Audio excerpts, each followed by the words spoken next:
Good morning, class. So today we are going to look at how to understand the ethical practices and the unethical practices. So unethical practices is well discussed, and some of the unethical practices which are prevalent in the society that we have is number one, the plagiarism. The plagiarism is the usage of limitation of the language and thoughts of another person. Thoughts of another person projected as one's own image. This is simply basically means just taking somebody's work or using somebody's work without his or her knowledge. Then the simplest way to prevent plagiarism is the citation. Citation. So one must specify the source, which informs readers regarding the basis of the ideas and the extent of one's research. You have to show where you've gotten your information. Yes.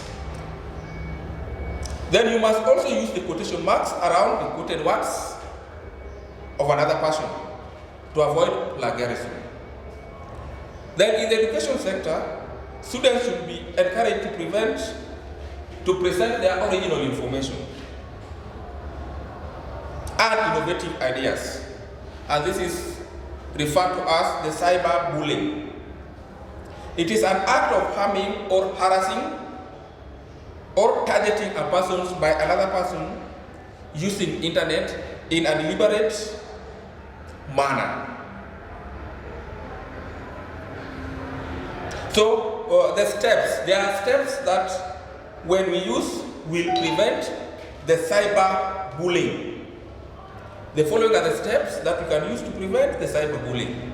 Number one, we have do not disclose or identify the unknown persons. Then number two, you have to safeguard your password. You have to create a stronger password and encrypt it such that no one will be able to see your information. You also have to restrict your online profile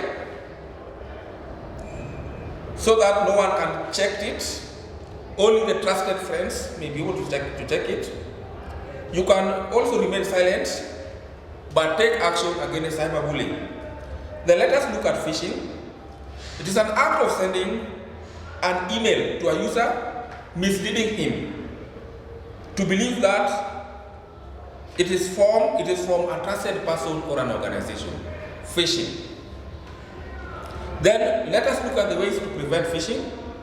You have to identify the suspected phishing emails that come with an unrecognized senders or the scams. Number two, you must be aware of the link emails that ask for the personal details. Number three, you should not divulge the personal information, offer the information unless you initiate the call and know the user or the caller. You also have to check your online accounts and bank statements regularly to ensure unauthorized transactions are made. Then we also have the hacking. Hacking refers to illegal intrusion into a computer system or network. There are highly technical people who secretly break into computers to steal other people's information. Yeah. So these are the fraudsters. They can access the information without your knowledge. So we have to prevent them.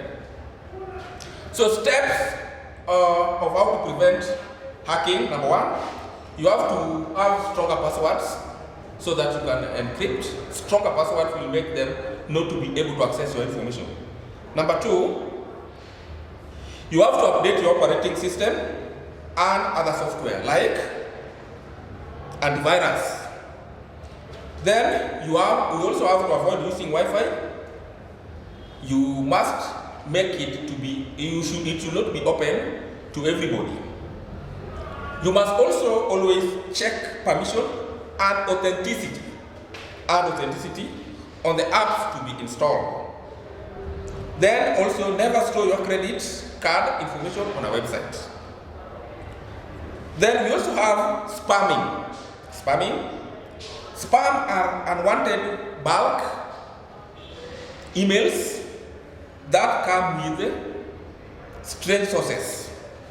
So spam are generally sent in large numbers for commercial advertising, So how do we prevent spamming? Ways of preventing spamming include install spam filtering, or you can block software. If you suspect that an email spam do not respond, just delete it.